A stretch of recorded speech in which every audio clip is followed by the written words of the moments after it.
Vittorio Moretti. I caught her at the right moment before she could hit the ground and get hurt in a physical way because emotionally she looked devastated and I couldn't for the life of me figure out what happened in a matter of seconds. Her lips were parted as she gasped for air, clutching her chest like it's physically hurting her to even breathe. Gasping, she pulled away from me, flinching like my touch on her skin just tamed her in a way that would require her to peel her skin off. "Sienna," I called softly, resisting the urge to reach for her. "What's happening?" "Sir, she seems to be having a panic attack." The guard responded, eyes softened with worry and pity. My hands twitched at my sides and I tried to keep them in control, feeling my mouth go dry at how she was sitting on the ground. Her knees pulled to her chest, back pressed against the tire of the car, shoulders shaking with silent cries, and hands covering her face like she only wishes to hide right now. I can't see her face anymore, and it somehow makes my chest ache. She can't speak. I can't even look at her face. What am I supposed to do? A helpless feeling gnawed at me. Taking a deep breath, I ordered the guard, "Bring me a glass of water." He jumped quickly into the action, rushing inside the villa as I sat next to my wife, helpless, powerless, watching her trying to shrink herself into a tiny ball. My hand lifted on my own, reaching for her slowly and almost carefully. Gently, I touched her arm, hoping, almost praying that she won't throw it away like it burned her, ruined her, destroyed her. She didn't respond. Heaving out a deep breath, I leaned a little closer, and she was not sobbing anymore. I took it as a hope, and delicately I gently touched her shoulder, coaxing her to look at me, hoping she would look up so I could look at her face, read the words on her lips, understand the look in her eyes, and just make sure she is fine. But none of that happened. Instead, she collapsed and her head dropped into my lap. "Sienna. Hey, look at me, fuck. What do I do?" "Sienna." The words tumbled out frantic and low, torn between begging and command.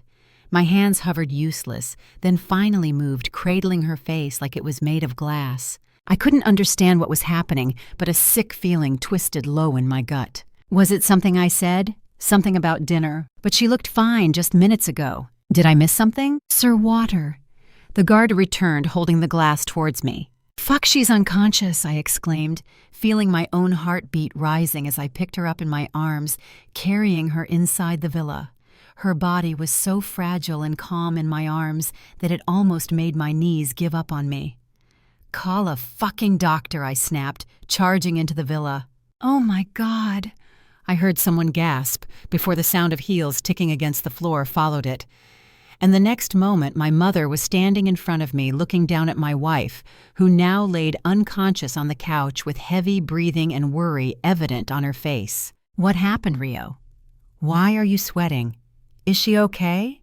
She fired questions one after one, and I was in no state to even form a coherent word, let alone make them make sense, so I stayed silent. I could hardly hear anything over the sound of my heart pounding. My father came our way, worried.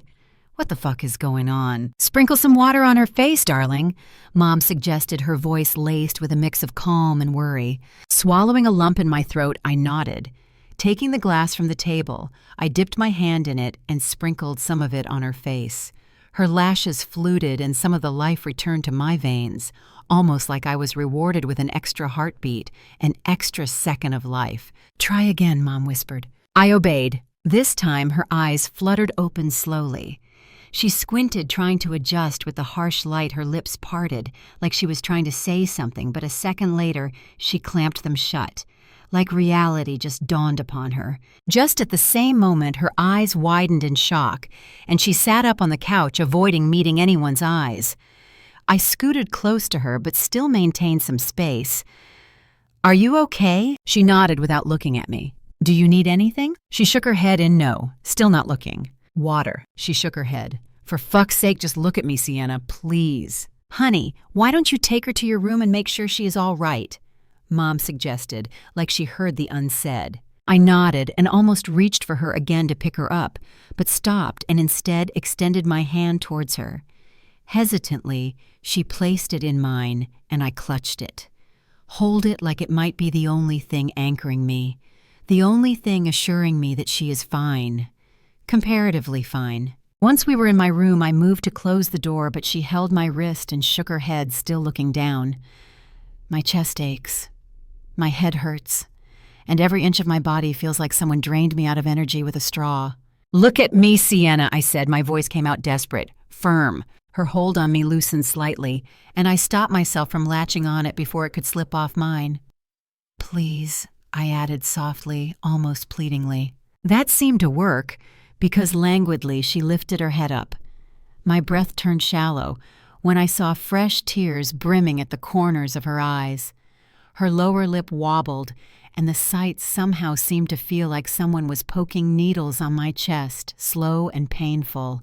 Without another thought, I dropped to my knees in front of her, holding her gaze. The words seemed to be stuck in my throat. "Why? Why are you crying?" She didn't say anything, didn't try to reach for her phone or ask for mine. She just closed her eyes, and a lonely tear escaped the confines of her eyes, sliding down her cheeks. Tremulously, I lifted my hand up, and my fingers trembled as my fingers brushed against her tear-stricken cheek, but instantly pulled it back when the memories of her swatting my hand away in the parking area flashed in my mind. A moment later, she opened her eyes. Our gaze collided, and 1,000 more words passed in that silent eye lock than our lips could ever muster the courage to let out. Taking my phone out, I placed it on the bed next to her. She took it, typed something on it, and then turned the screen to me. "I am sorry. I didn't mean to ruin the night for you with your family." My fingers curled in fists on either side of her on the bed. Relaxing my jaw, I said in the softest voice I could muster, "If you think I'm thinking about anything other than the tears on your face right now, you need to think again." Her eyes widened in surprise at my words, like I just said the unexpected. Those soft, heart-shaped lips parted again before she clamped them shut, looking away. Rising to my feet, I told her, "Take some rest." I paused, took my phone from the bed where she put it, and added, "I will be right back." Walking out of the room, I searched for the number I didn't know I would be needing at all when I was forced to save it. But you see, life is a piece of fucking smelly shit. It likes to take every fucking thing as a challenge, even though you never signed up for one with a non-existent thing. My fingers stopped when I finally spotted the name in my contact list.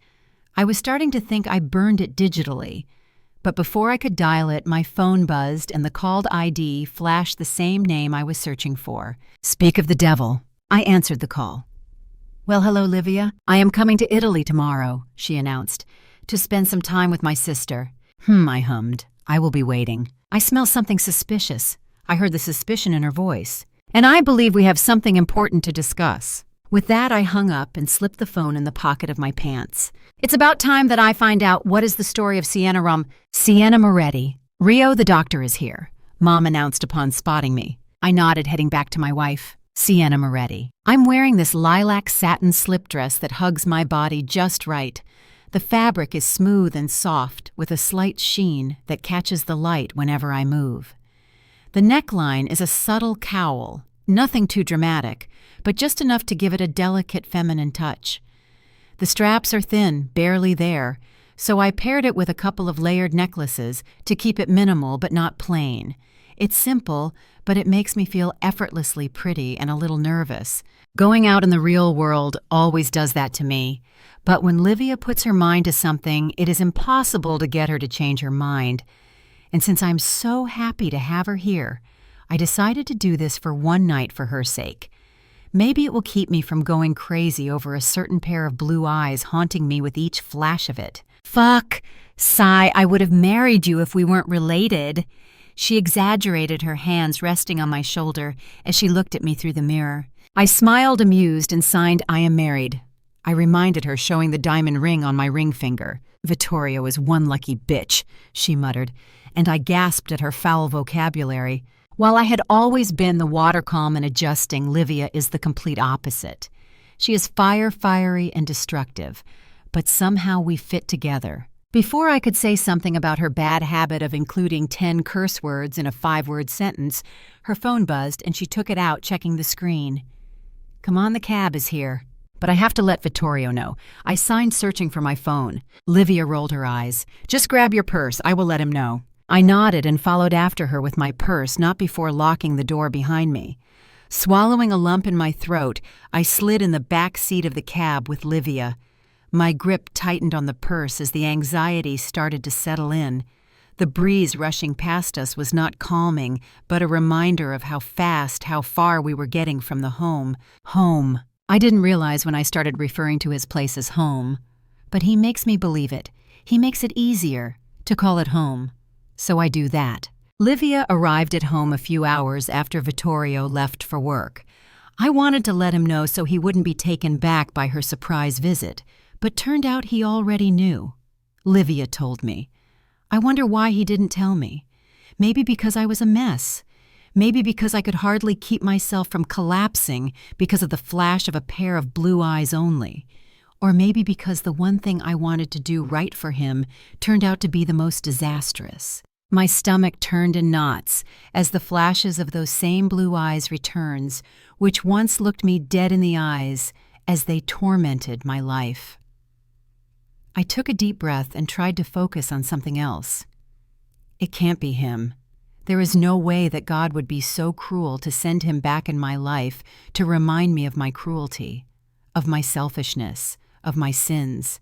I remember the way Vittorio looked at me when the doctor told him after checking up on me. Physically, she's stable. Her scans and vitals look fine. But emotionally, she went through a severe panic attack strong enough to overwhelm her system. In rare cases like this, the body shuts down on its own as a protective reflex. It's like the brain pulling the emergency brake. She took a soft pause, giving him a moment to process. I know it looked scary, but fainting actually saved her from something worse, like cardiac distress or respiratory collapse. It's rare, but it's not unheard of. The good news is she came out of it gently, and she's resting now. He turned to me, worried, relieved both at once. Our eyes met, and he looked at me like he was silently pleading me to let him read the pages I've torn and buried. Like he won't ask for the whole book, just the part that still aches. But I couldn't. I didn't have the courage to dismantle myself in front of him without shattering under the weight of the memories again. The first time it happened, it stole my voice. I don't have the strength to lose another piece of myself. So like a coward, I looked away.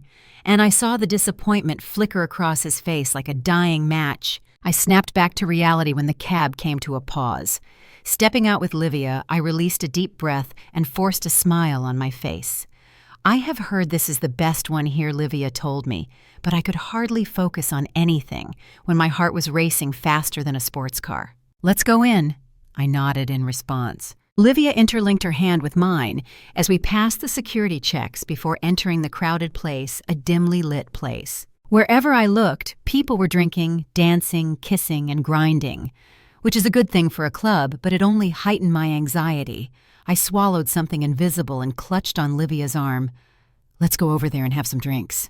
Livia dragged me over to the bar table and ordered us a non-alcoholic drink as we sat down on the bar stool watching the people go crazy on the beat of the song. I wonder how it feels to live without the constant paranoia. Here you go, ladies. The bartender slid our drinks towards us and I gave him a polite smile before picking the glass from its stem. This is so fun. Absolutely better than the Russian one.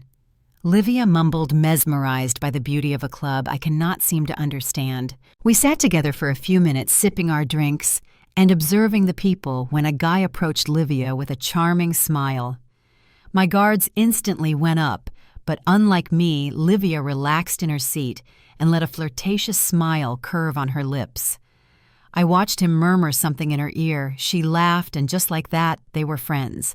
At least familiar enough to dance together. My eyes followed Livia, making sure she was safe. I ordered myself another drink, and this time, when I turned to look at Livia, she was not laughing or looking at the guy she was dancing with. Instead, her eyes were focused on someone who was looking back at her with the same distaste. I recognized the man from the engagement announcement party, the one she was bad-mouthing, the one she said is Dad's business partner. My eyes moved back and forth between them, the tension charged between them.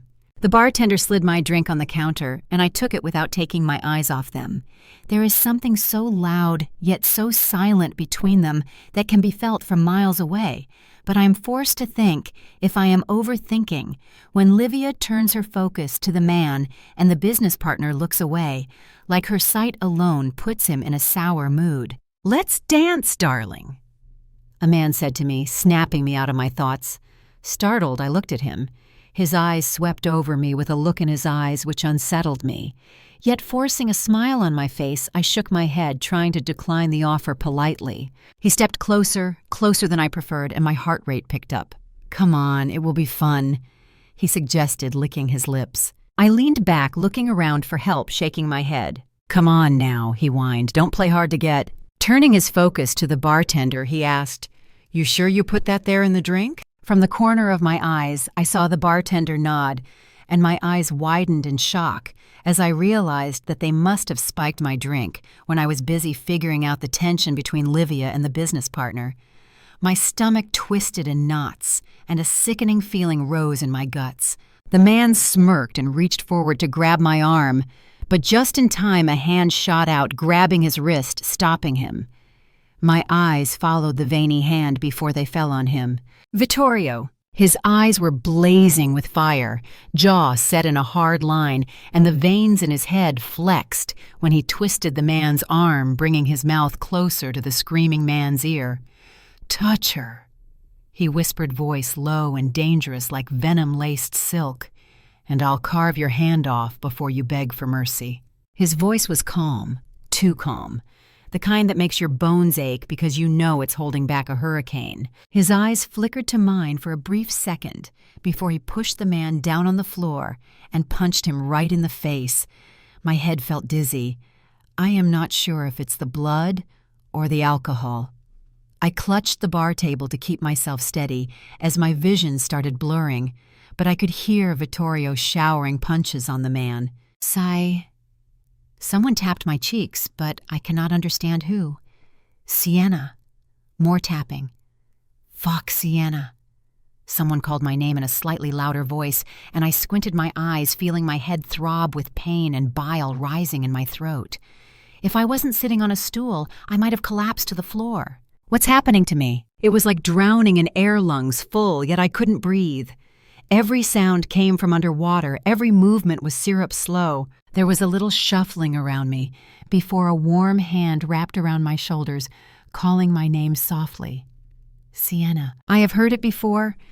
Is it the birds? I hate birds. Sienna, open your eyes, the voice instructed softly, like one deals with a child or something fragile. My head felt heavy. It's like I was carrying an extra pound on my head, so I let it fall. But surprisingly, it landed against what felt like a chest, a warm and comfortable chest. "Okay, Livia, you head back home," I heard someone say. "I will bring her home." More saying, "No, I'm not leaving her alone," stubborn tone. "She is not alone, she has me," annoyed tone. "God, they are speaking too much. Why can't they just be silent?" "Oh, because their mouths work, unlike mine." Ha! I will deal with this fucker and that motherfucker bartender. Keep them ready the first thing in the morning tomorrow. Ugh, they keep speaking. My head is hurting. Why don't they get it? Maybe because I didn't tell them, but it feels like too much effort and I feel physically drained. So I simply snuggled in the comfortable chest. Someone takes a sharp breath and then releases it.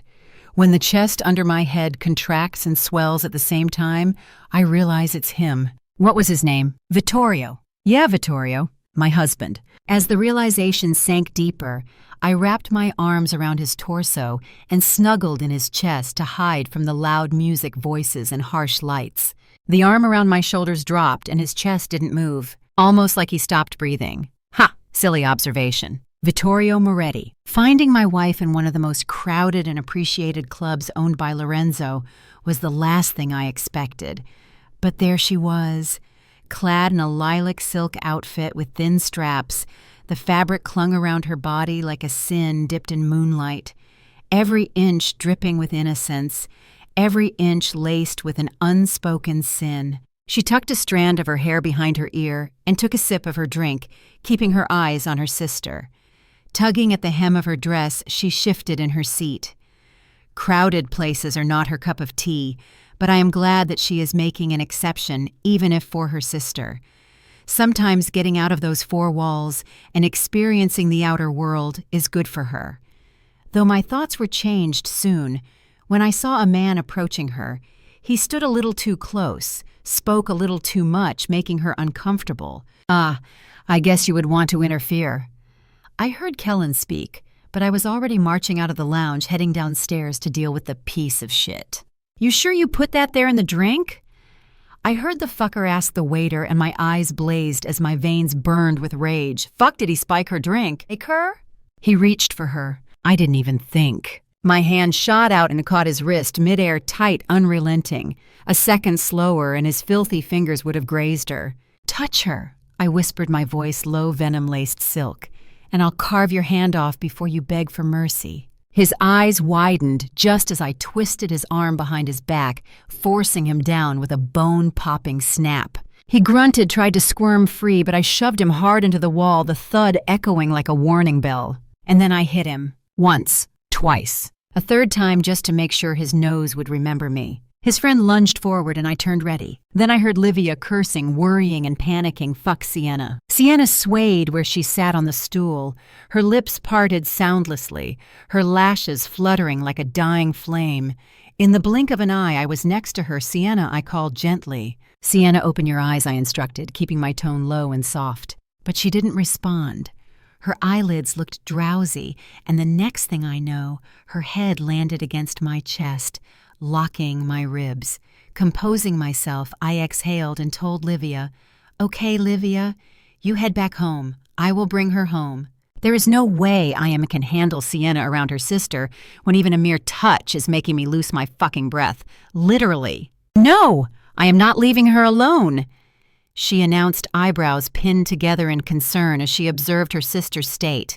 Closing my eyes, I inhaled like I could shove the annoyance down with oxygen, and then told her in a calm tone, but failed to hide the annoyance in it. "She is not alone. She has me." Livia looked torn, but agreed. With a subtle nod, she agreed, and holding Sienna with one hand, I texted Kellen to drop her at my home while I take care of Sienna. Just then, she snuggled her face in my chest, freezing me. Fuck, definitely the drugs. There is no way Sienna would willingly allow me near her. "I will deal with this fucker and that motherfucker bartender. Keep them ready the first thing in the morning tomorrow." I ordered one of my trusted men. He nodded, his face stoic and expressions like a robot. Getting to his work, he kneeled to take care of the bloody guy and the fucking waiter when Sienna wrapped her arms around my torso, hugging me. My arm dropped from around her shoulders as I froze and the oxygen abandoned me. The way her soft body tried to snuggle into mine like she is trusting me to hide her from the eyes of the world. It feels like a thin thread of trust she is willing to play the war of tug with to test me, while I am latching on to it like it might be the last thing keeping me from losing my sanity. My Adam's apple bobbed as I swallowed something in my throat, and tenderly, almost uncertainly, brought my arms around her again to help her stand on her feet, too afraid to break the moment. "Sienna, take careful steps," I guided like a toddler learning to walk for the first time. My hand stayed firm around her waist, holding her still to prevent her from falling. She took wobbling steps, her warm breath caressing my cheek as I tried to not turn into the unstable one. Once we were in the parking lot, I held her with one hand around her waist as I used my other one to open the door. But instead of sliding in, she closed it shut and leaned against the body of the car, looking at me with a smile dancing on her lips. She looks like she is smiling for the first time, like someone has lifted the weight of trauma off her shoulders.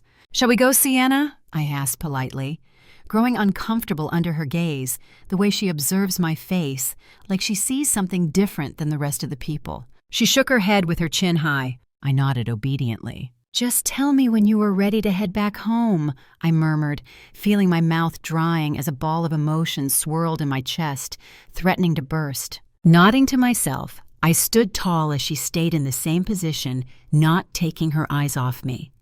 Then, after what felt like an eternity, she lifted her hands up and signed, "What's your favorite color?" I blinked slower than I meant to. There was something in the way she looked at me at that moment, light, curious, intimate. The air between us shifted. I swear I could hear my own heartbeat. She didn't move at first, didn't push, just watched me with that look that undid me piece by piece. And then she leaned in, slightly, like gravity chose that moment to pull her closer and I wasn't about to fight it. "Your favorite color," she signed again. My expression splintered, half a word caught on my mouth. The wheels in my head turned, but suddenly I have turned color blind. I can't name a single color. And then my eyes fell on her again, the way she was blinking up at me, waiting for my answer patiently. The woman who loves cherry blossoms because someone once gave her one. The woman who says yes to what she doesn't want just because she doesn't know how to say no. The one who exists like she's apologizing for it.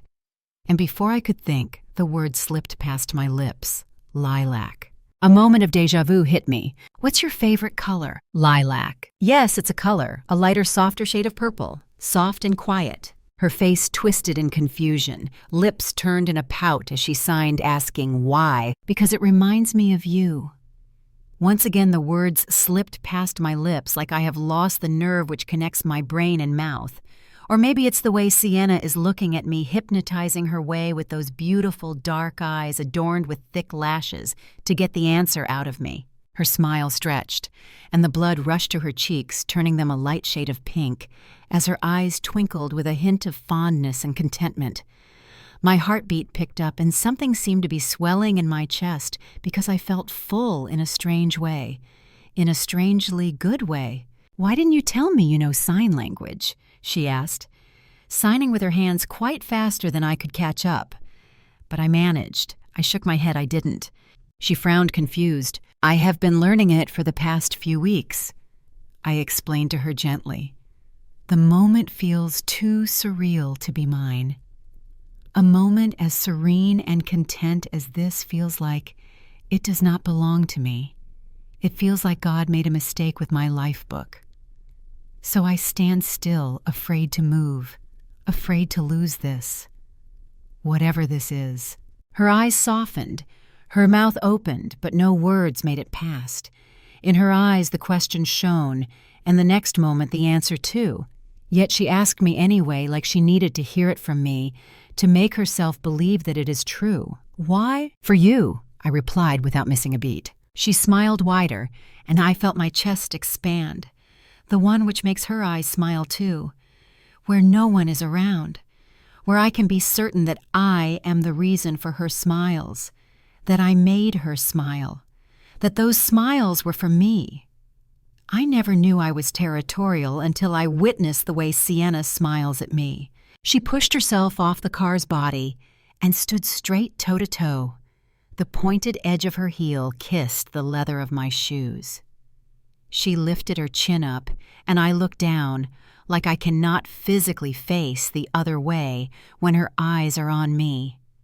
My mouth opened slightly, trying to fill my lungs with some air, the air thick with tension, and goosebumps erupted on my skin when a cold breeze rushed past us, caressing my skin like preparing me for the warmth of hers. I saw her gaze dropping to my lips, and my mouth dried, my chest twisted, heart raced, and I held my breath frozen to my place. That's when her knees gave up, eyes closed, and she collapsed in my arms as my arms instinctively caught her. I blinked, trying to process what just happened. As I held her limp body against mine, I failed to hold back the chuckle which rose from the deep of my chest. So, I laughed in the parking area by myself, with her sleeping profoundly in my arms. A few minutes later, the smile stayed intact on my lips as I opened the car door and carefully made her sit in the passenger seat. I was securing her seatbelt when I heard the sound, a soft and barely there hum, which made me freeze. Because it came from Sienna Moretti. A dull, throbbing ache bloomed in my head as my lashes fluttered open. The sunlight entering the room through the window seemed to be attacking me with its blinding light, but I felt too lazy and in too much pain to even stand up and draw the curtains. Drawing the blanket over my face, I closed my eyes shut. But it didn't help the throbbing pain in my head. "Why am I having a headache?" Did I fall on my head or something? I tried to remember what happened last night when the memories came back in pieces before the whole picture was completed. Livia. The club. The man. And then him. Vittorio. The panic of almost falling into the wrong hands last night couldn't settle as it was replaced with the feeling of security. He swept in at the right time. I remember a little about how he handled things with him, but I know I was not touched wrongly, because I can still feel my skin warm at all the places his hands grazed, brushed, or touched. My arm, my waist, and the side of my face. Blood rushed to my cheeks, painting them a light shade of pink when the memories of me clinging to him, hugging him like a koala flashed in my head. I fidgeted with my hands and sat up on the bed when my eyes fell on the dress I was wearing. The same outfit as last night. Lilac. Just then, as if reminding me of the bad part, a sharp shooting pain bloomed in my head again. Holding my head between my hands, I closed my eyes as my face twisted in agony. A few minutes later, I heard a soft knock on the door before the door was pushed open, revealing the man I don't think I was ready to face. Yet. Not after last night. He walked over to me with a glass of something in his hands. Ignoring the way my heart thrummed against my chest with his every step closer to me, I looked up at him in confusion. Standing next to my bed, he looked down at me with all the gentleness in the world, not because he thought I deserved it, but because he couldn't think of not doing it. "This is for the headache," he told me, and then paused, thinking if you have any. I failed to curb the smile at the way he seemed confused about my state, desperate to know it, and longing to help. I nodded in response, extending my hands forward for the glass his met me halfway. My eyes dared to glance up at his face, drinking in the sight of it the way he took a sharp breath when our fingers brushed. I could feel a question dancing in his gaze, like he had a question trapped somewhere in his throat, and he was silently fighting the battle whether to swallow it or blurt it out. He looked up, and I quickly turned my eyes to the glass instead. He stood by the side silently, his scent getting stronger in the room. Turning a blind eye to the fluttering in my chest, I brought the glass closer to my lips and took a sip of it, feeling his eyes on me. As soon as the liquid hit my taste buds, my nose scrunched in disgust, and I resisted the urge to spit it out. This is bitter, like someone has put poison on my tongue. Not like I have ever tasted poison, though. "Just down it in one go," he suggested. "The taste can be a little unpleasant." It is an understatement. This could have been used in the historical time in torture chambers to get the answers out of the traitors or kill them. I nodded and took a deep breath, holding it in as I downed it all in one go. When I turned to hand the glass back to him, I saw him smiling, his wild strands falling over his forehead long enough to kiss his brows. I do not remember ever seeing him smiling. This looks good on him. Smile, I mean.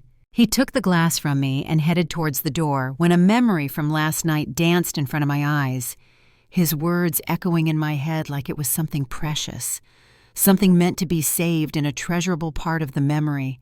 "I have been learning it for the past few weeks. For you." My chest swelled with a feeling I failed to put a name to. His hand reached for the doorknob when I pushed the alarm clock from the side table, causing it to crash against the floor with a loud sound catching his attention. His brows pinched together, the flicker of concern in his eyes as they locked with mine for answers. Hesitantly, I signed, "I am okay." My gaze stayed locked on his face, watching him unblinkingly desperate to believe that my memories are not trying to trick me into something which never happened.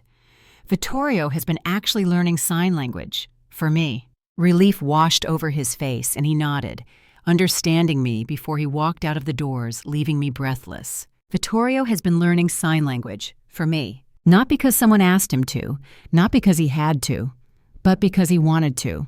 Something tightened in my chest, soft and sharp, like a thread pulling me closer to something I didn't know I was allowed to want. My eyes moistened at his gesture, just like they did when Livia told me that we have our secret language to talk now, after she learned sign language. Seems like Vittorio and I do too now. Curbing the silly smile on my lips and wiping the lone tear with the back of my hand, I headed to the bathroom to freshen up, took a bath, and then stepped out of the room in a blue floral midi dress under a white knit cropped cardigan. My hair is secured in a low ponytail. Oh my.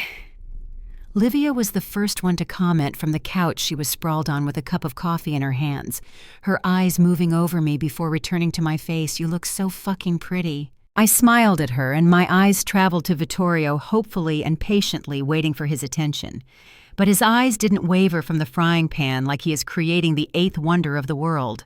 Swallowing the disappointment, I looked away from him and walked over to Livia instead. Signing, I asked, "Did you sleep well?" She nodded.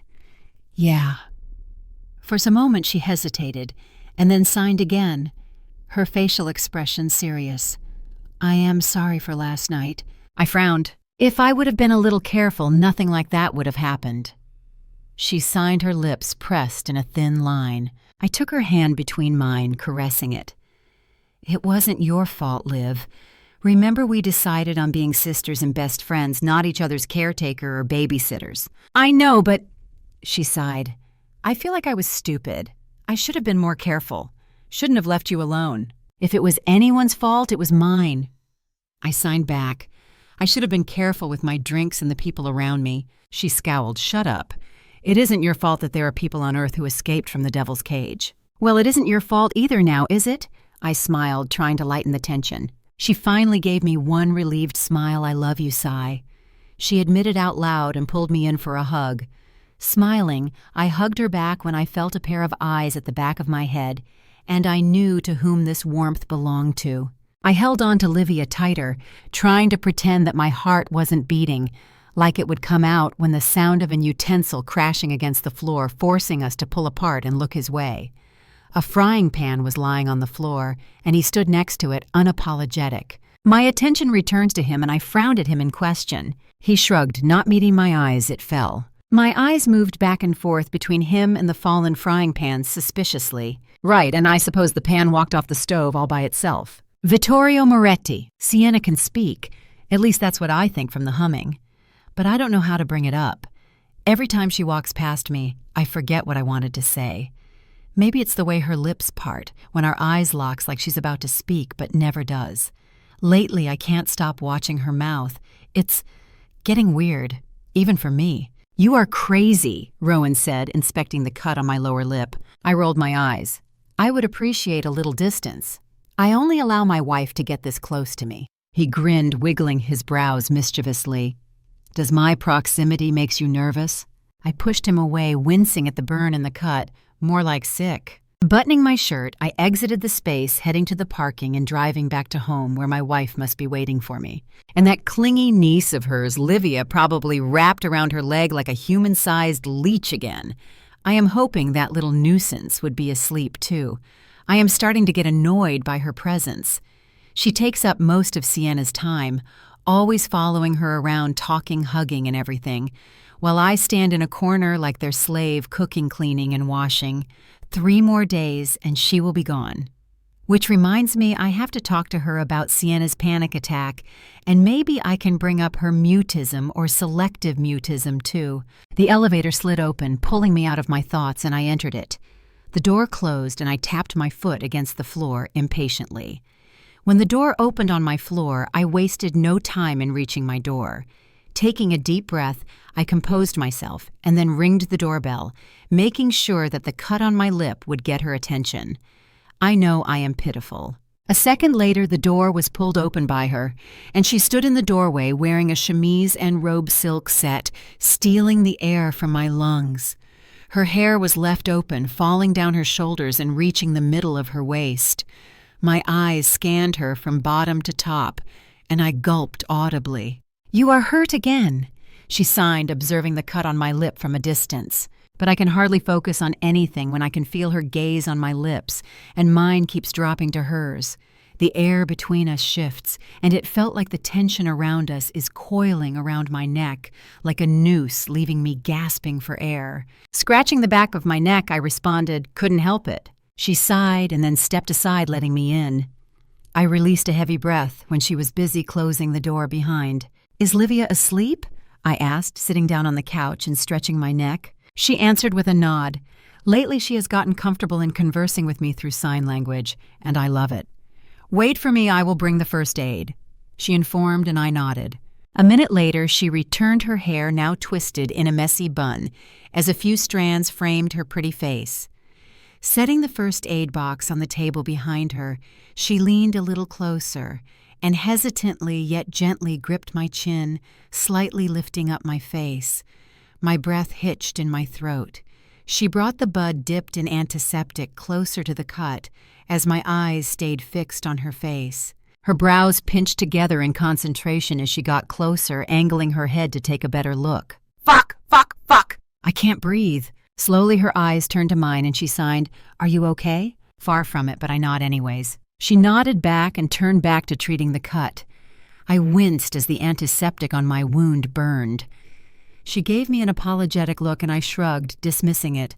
In the process, she got closer, her warm breath caressing my lips. I resisted the urge to lick them, and my Adam's apple bobbed as the tension got too thick for me.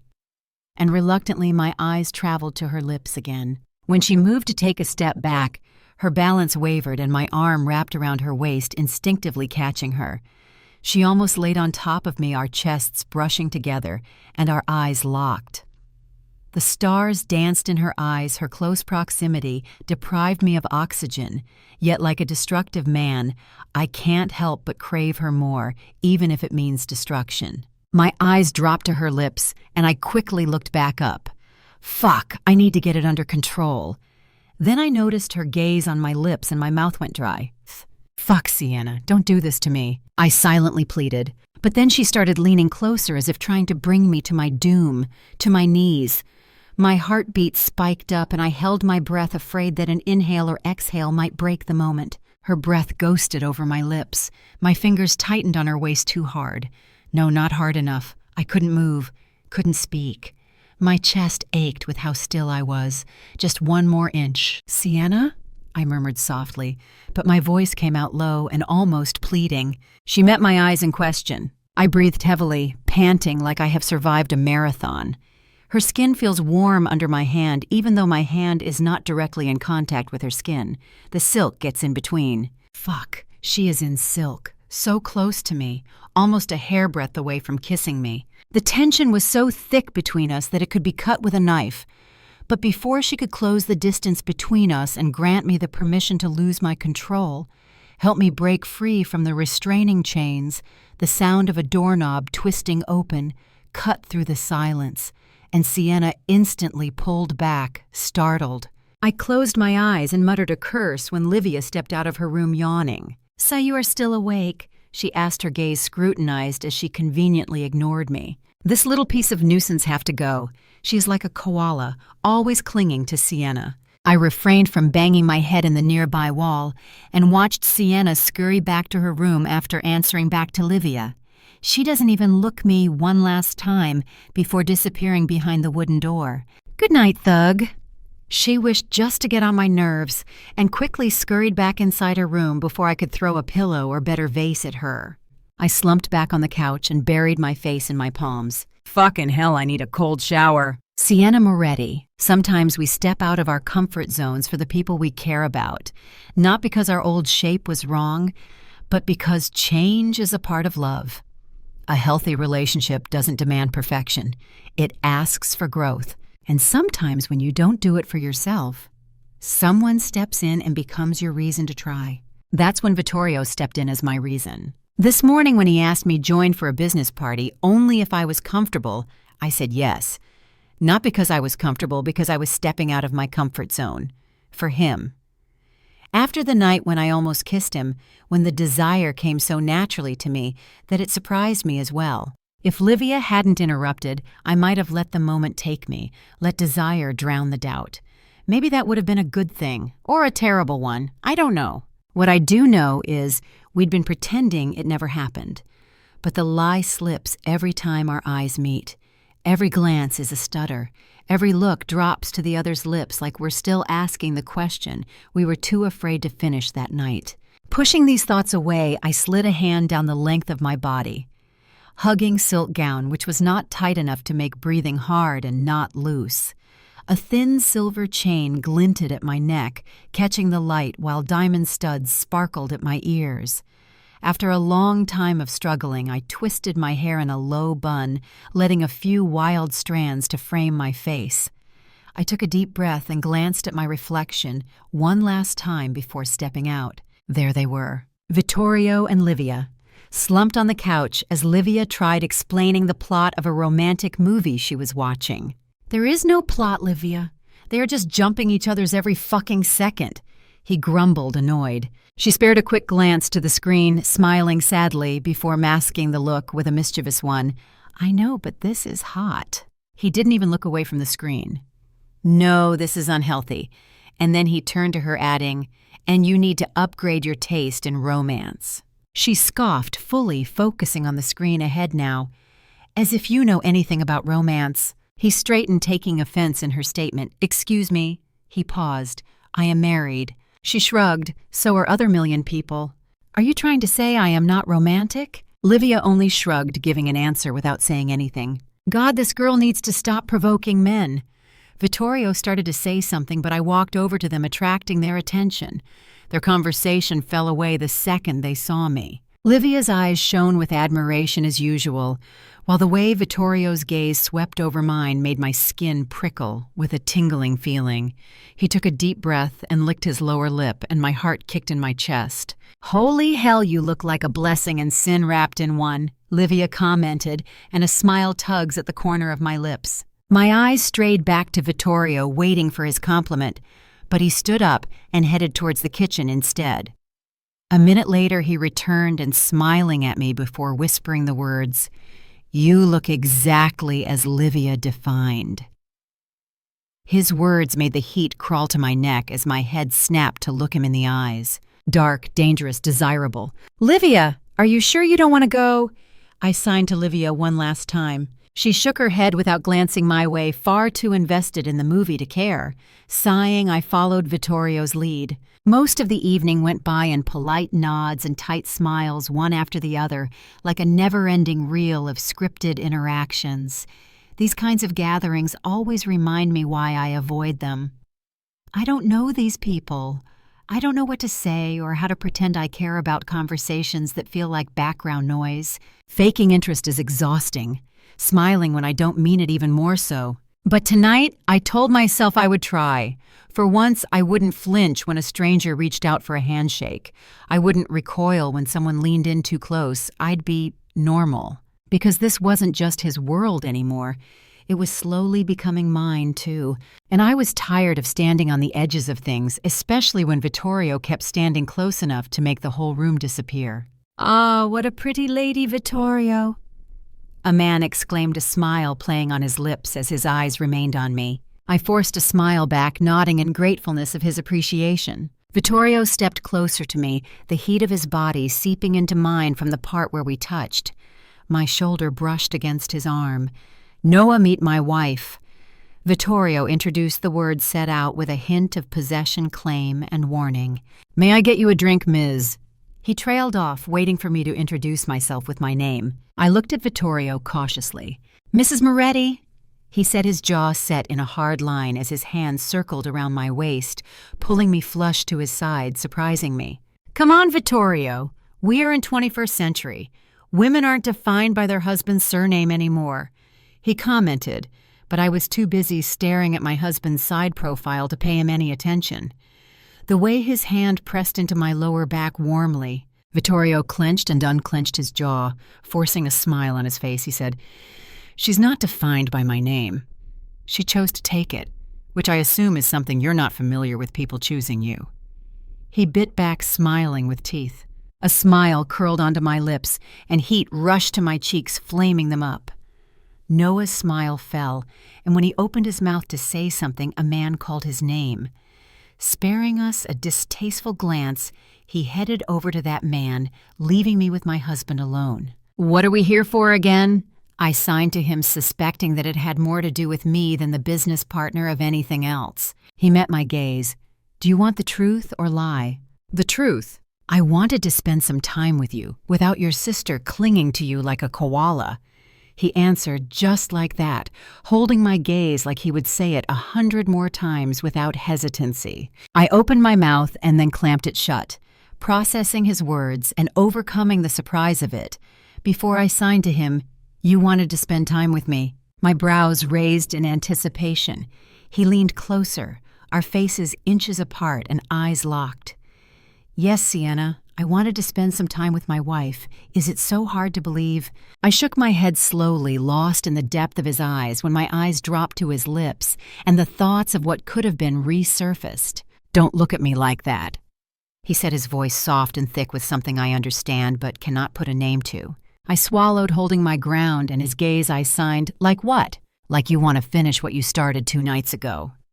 His words caressed my skin with his warm breath, stealing the air from my lungs. But there was something about that moment, something charged, something safe, something so deliciously aching and longing that it helped me put down my fears as well as I gathered the courage to sign, "What if I do?" His eyes darkened, dropped to my lips for a brief second before returning to my face. "I will let you," a brief pause, "just like 2 nights ago."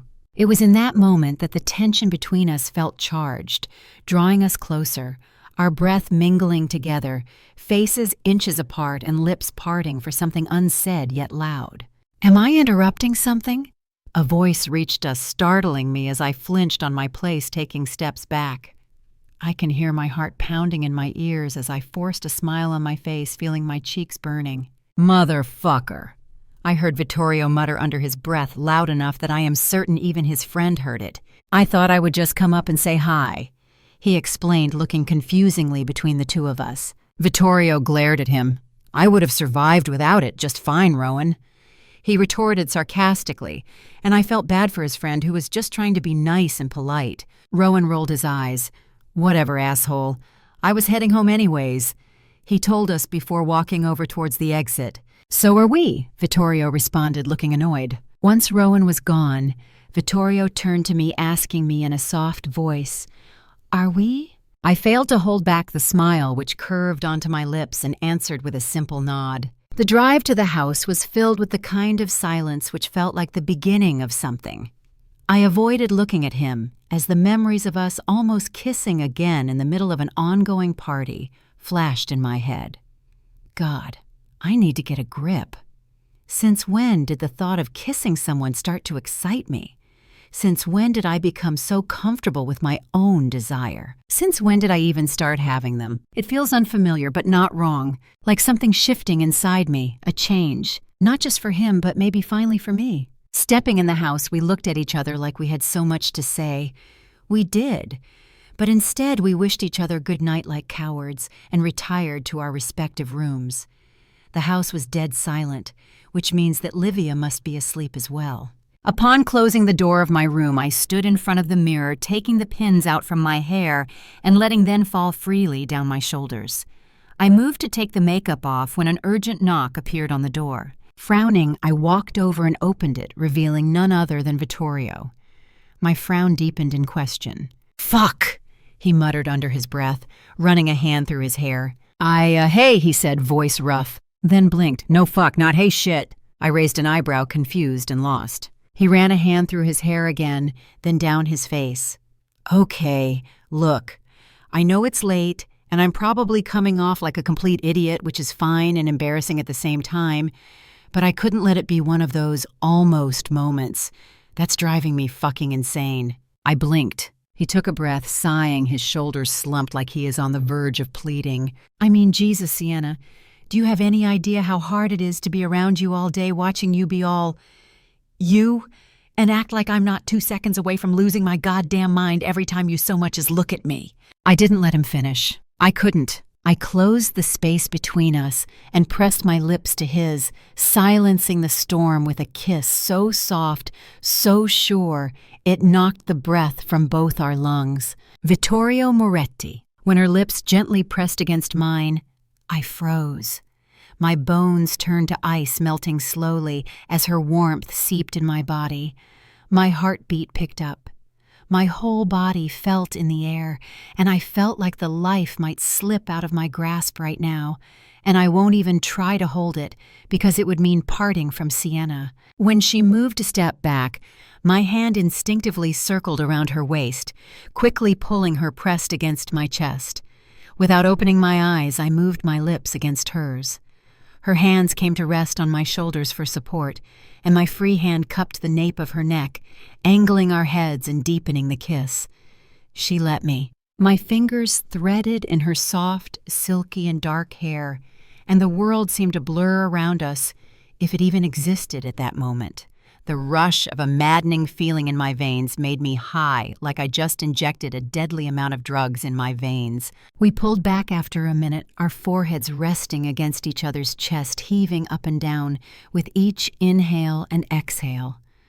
Without moving, I lifted my gaze to meet hers. "Tell me to leave, Sienna."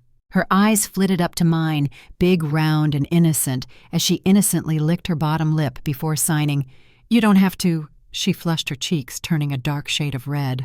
Our eyes locked for a brief second, burning, before I claimed her lips in another hot, fierce yet gentle kiss. Without breaking the kiss, I lifted her up in my arms and kicked the door close behind me before pinning her against it. Her hands moved to my face, cupping my cheeks with both of her hands gently, like I might break if she applied any more pressure. When we pulled back to catch our breaths, my mouth instantly connected with her neck, and her back arched in me when I dropped soft, feather-like kisses on the sensitive skin of her neck. Her lips parted, but no sound spill. And now, when I know that there are chances of me hearing her voice someday, I am obsessed with the day she would finally say something. Her fingers threaded in my hair tighter than usual as my mouth moved lower, trailing kisses all the way from her jawline to the curve of her neck. And when my hands tightened around her waist, trying to pull her closer until our bodies molded into one, but then she started shaking. Frowning, I pulled back and saw her eyes closed shut, tears rolling down her cheeks as she sobbed silently. I pulled back instantly, causing her hand to fall limp by her side, and tapped her cheek, calling her name. "Sienna, what's wrong?" She didn't respond. Her bottom lip wobbled and her fingers curled into tight fists, knuckles turning white. "Fuck!" I cursed, raking a hand through my hair, unsure of what to do. Cupping her cheek gently, I tried again. "Sienna, open your eyes. What's happening?" I asked, but it felt like I was talking to a wall, like she was not listening to me at all. Standing there helpless in front of her, I wished I could read her thoughts, read what's going on in that head of hers. "Sienna Moretti." Do you like it, baby doll?" The men's voice echoed in my head as I tried to shove it somewhere in the corner of my head as Vittorio's kiss started fading, getting replaced by a sickening feeling. I didn't push him away. I am not defective. I cannot let him believe that I am. But then his voice kept ringing in my head until Vittorio disappeared and I was back in that hellhole tucked in a corner, crying and sobbing. "Please don't do this!" I begged, my voice low, but the words got stuck in my throat, barely making any sound. I should have screamed. I should have been louder. It was my fault. I let it happen. Why didn't I scream? Why did I let it happen? Am I sick in the head? "Come on, darling, I know you love it, don't you?" He groaned, increasing his pace, and I hid my face in my palms, tears streaming down my face as I shook my head continuously. The sweat buds formed on my skin, and I pulled myself deeper in the corner, trying to hide from him, but his icy blue eyes followed me all the way, dragging me back into the hell by his sick and disgusting voice, which makes my skin crawl. Panting, he pulled out, and I felt the bile rise in my throat as my stomach twisted with a sickening feeling. I haven't eaten much, but the ugly feeling swirling in my stomach makes me feel like I can throw up a lot more than I have in there. "Open your eyes like a good girl and watch me fucking," he rasped, thrusting in once again, and I sobbed harder. My throat feels like someone stabbed needles in there. I closed my eyes shut, crying, shaking my head, and pleading him, "No, no, no." I chanted the words like prayer, my heart pounding against my cage like it would burst out of my chest. "Stop. Please just stop." I begged, ready to kneel if this is what it takes him to leave to give me my life back. Kneeling is a big thing. I shouldn't be doing this. Mama won't like it. Mama said I was strong, but she was wrong. Strong girls don't kneel. Strong girls don't break. Strong girls scream. I didn't. That means I'm not strong. I'm nothing. I am weak, useless. I will kneel, bury myself under the ground or cut my flesh open only to have him disappear. I will do anything. Amidst the chaos, I felt a hand touching my cheek, merely brushing, and I swatted it away with all the strength I had. And then there was a thud. I opened my eyes, gasping for breath, and the hell vanished. I was home, in the house I shared with him. Vittorio was on the floor, a bruise forming on his forehead, his eyes wide, shocked, hurt, because of me, because I'm broken, because I'm defective, because he deserves better. Vittorio Moretti. When her eyes opened and she looked at me with a look of confusion, which eventually turned into hurt, I scrambled to my feet. Walking over to her, I maintained my distance as I asked her gently, "Are you okay, Sienna?" My eyes swept over her. What happened? She looked up, meeting my eyes with a helplessness and pain that it pierced through my flesh. Her eyes turned moist, fresh tears brimmed at the corner of my eyes, and I took a step closer, instinctively. "Sienna, look at me. Tell me what happened." I tried to keep my voice calm, even though panic bloomed in my chest. A tear rolled down her cheek when she signed, "I am sorry." I frowned. "Sorry for what?" Her eyes moved to my forehead, and then tenderly lifted her hand up, her fingers, caressing the bruise I didn't know I got. It hurt, but I didn't dare to flinch. Instead, I put on a small smile and cupped her cheek with one hand. "This is nothing, Sienna. Have you forgotten the number of times you treated the injuries way worse than this little bruise?" She shook her head. Another tear slid down her cheek. "I was supposed to be treating your injuries, not giving you one." She signed painfully slow, like her hands are low on energy. I took a deep breath. "Sienna, I am okay. It's nothing." I lifted her chin warmly, forcing her to look at me. "Do you want to talk about what happened? Was it because of me?" She shook her head in no quickly. "Did I triggered it?" She didn't move, not because it was an answer, but because she looked confused, torn, and just exhausted. I sighed and wrapped an arm around her shoulders, and she slumped against my chest, letting go off the weight crushing her. I felt more tears streaming down her cheeks and soaking my shirt, but I didn't say a word. Instead, I held her tight in my arms, letting her clutch onto the fabric of my shirt as she silently cried into my heart, her tears turning into needles poking my heart. After some time, I helped her in walking over to the bed and then tucked her in. She closed her eyes, turning the other way like she doesn't wish to see me. I ignored the pang of hurt and just patted her head twice, murmuring, "Good night, Sienna," before walking out of her room and heading back to mine. I know even wishing to sleep tonight was a task, because Sienna's tear-stricken face, the helplessness, the way she kept trying to say something but couldn't, when she was lost in another world, kept flashing in front of my eyes. I raked a hand through my head, pacing the length of the room back and forth before finally laying down on the bed with hundreds of questions but no answers. But I do know one person who might be a help, if not to all questions, at least some. "Why are we here, Vittorio?" Livia asked, plopping herself down on the chair in the cafe. "Zero. I didn't want to have this conversation in the house and risk Sienna thinking that I am trying to poke my nose in her business, which I am. But she doesn't need to know that.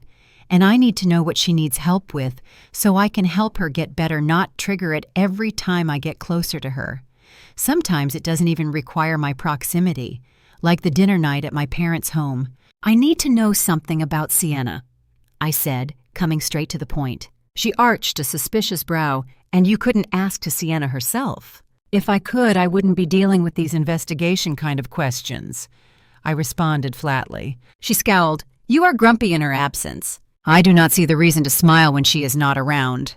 I shrugged. Her scowl disappeared, getting replaced by something which looked a lot like happiness and sadness woven together.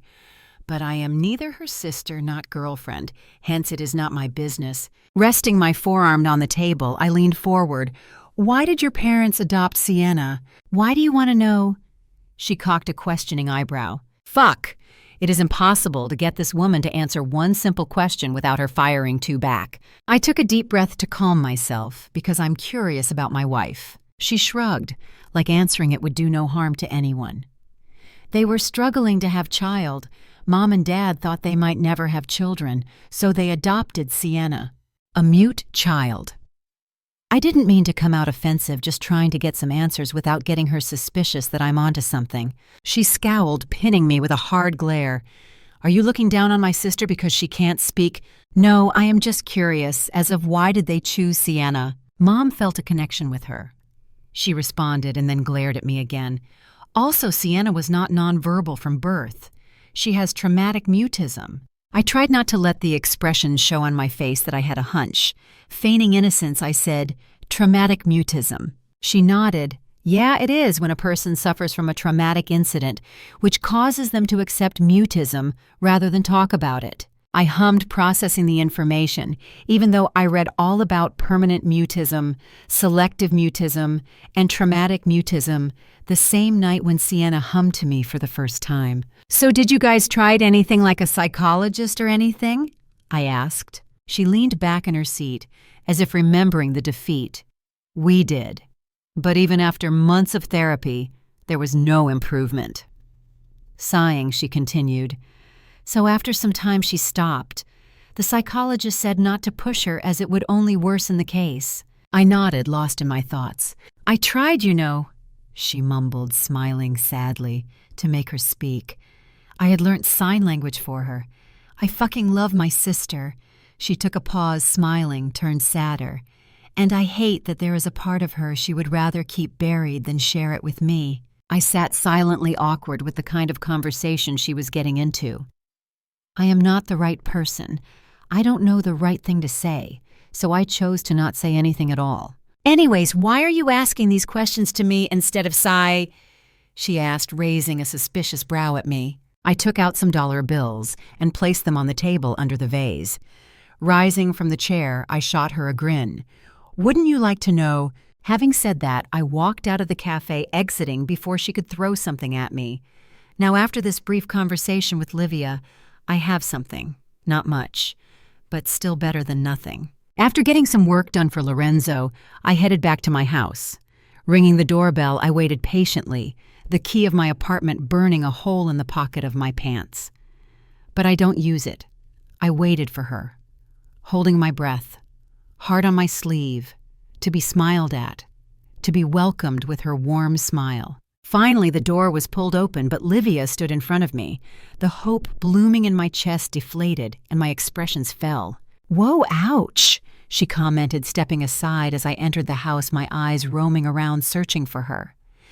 If someone saw that reaction, they would think you hate me. Where is Sienna? I asked, cutting to the chase. She closed the door and gestured to her room. In her room. She responded and then added, packing. Packing for what? The fuck? Without wasting another moment with her, I went to her room. Knocking on her door twice, I waited for her to open the door. When she opened the door, my eyes fell on the packed bag in the corner. My eyes returned to her question dancing in my gaze, and my eyes seemed to have said enough that before I could even voice out my question, she responded, signing, I want to go to parents' house for some days. I swallowed a lump in my throat. Nodding, I looked into her eyes, searching for the truth she is hiding.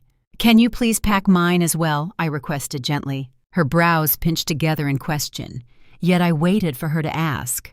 Why? Still holding her gaze, I shrugged. Because I am coming too. Sienna might be thinking that she can step back, leave me alone, be the better person, because she thinks I deserve better.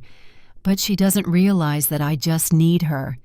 In all her flaws and flexes, beauty and scars, I just need her as long as she will let me have her willingly. There is no way I'm going to let her ruin this, because she has convinced herself that she doesn't deserve this, whatever this is. I will follow her to the depths of hell and even heaven, despite no entry in there for me, just to make her realize that she deserves all this and so much more. And